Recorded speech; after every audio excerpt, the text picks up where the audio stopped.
Hola chicos, bueno, veo que están súper juiciosos en este foro, han estado bastante atentos. A hoy ya hay varias participaciones, entonces los felicito. Bueno, llegada esta semana, saliendo de la Edad Media, entrando al Renacimiento, bueno, es preciso decir, pues, ¿qué significa renacer? Primero que todo, renacimiento viene de renacer, entonces, ¿qué es renacer? Volver a nacer, resurgir, reaparecer, ¿sí? Pero ¿por qué reaparecer? ¿Sí? ¿Fue algo que se había perdido? ¿Fue algo que ya estaba pero se quedó atrás?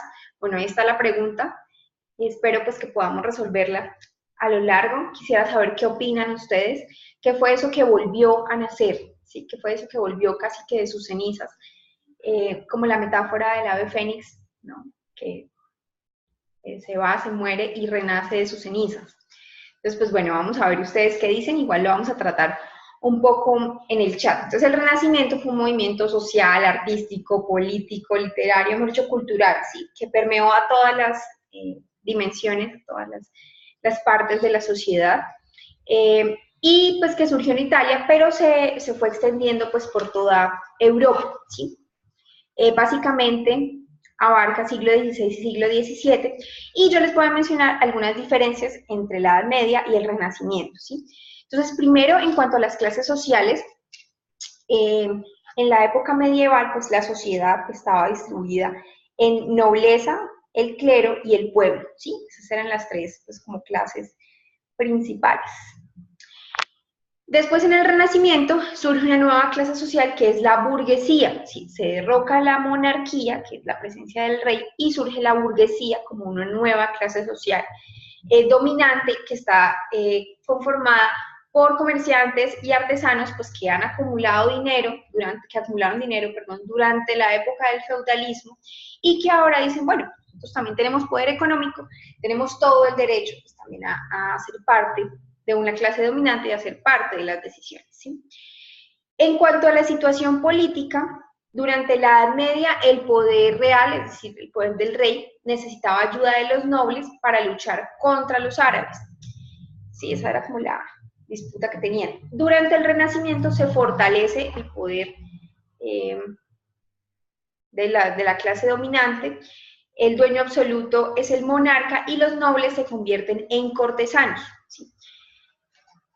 Bueno, hay otros aspectos importantes. Bueno, en cuanto a cultura, durante la Edad Media el pueblo era analfabeto, la cultura estaba encerrada en los monasterios y la iglesia era la única representante del saber, ¿sí? Es decir, la única que podía acceder al estudio.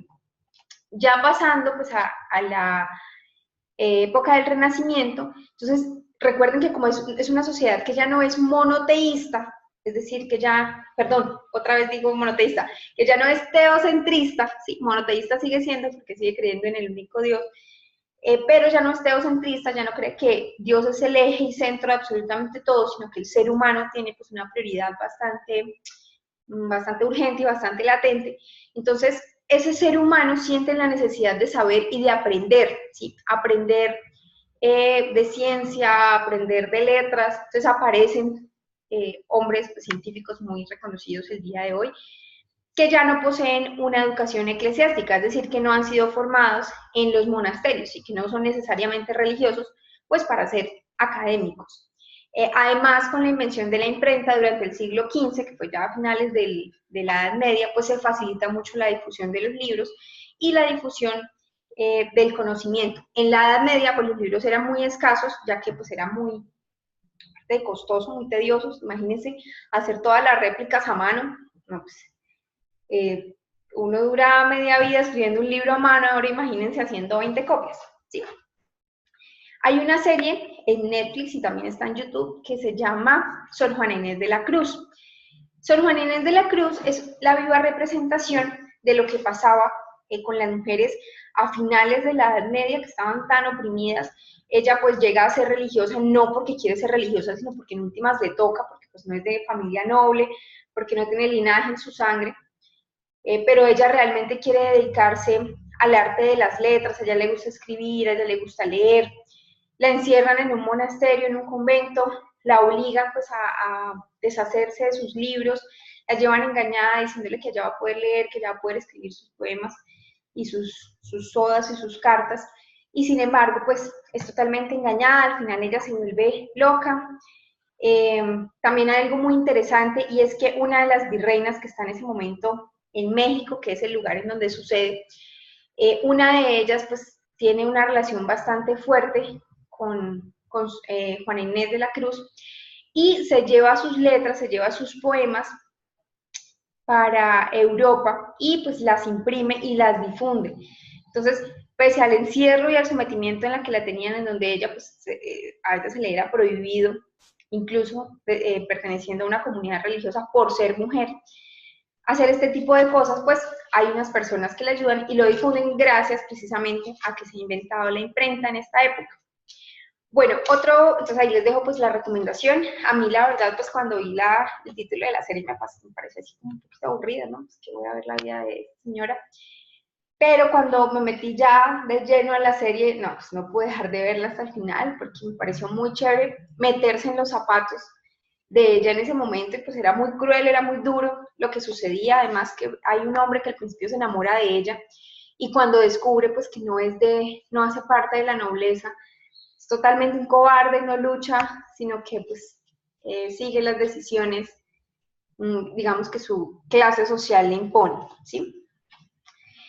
En la Edad Media, el hombre concibe la vida como un valle de sufrimiento y de lágrimas, ¿sí? Recuerden que el fin era llegar, alcanzar el cielo, alcanzar la bondad, poder hacer las cosas bien, y entonces el paso por este mundo era como una paga constante de los pecados que se hacían para pues lograr llegar.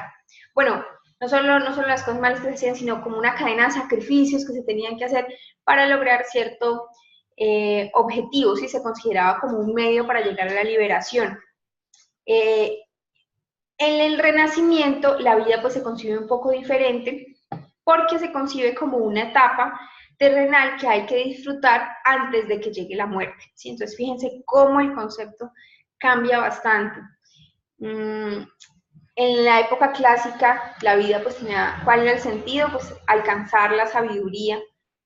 En la Edad Media, alcanzar la bondad pues por medio de sacrificios y por medio de dolencias. En el Renacimiento, disfrutar de la vida, ¿sí? Claro, con ciertos detallitos ahí que ya vamos a ver más adelante y que ustedes pues han ido poniendo, pero pues en general ese era el fin.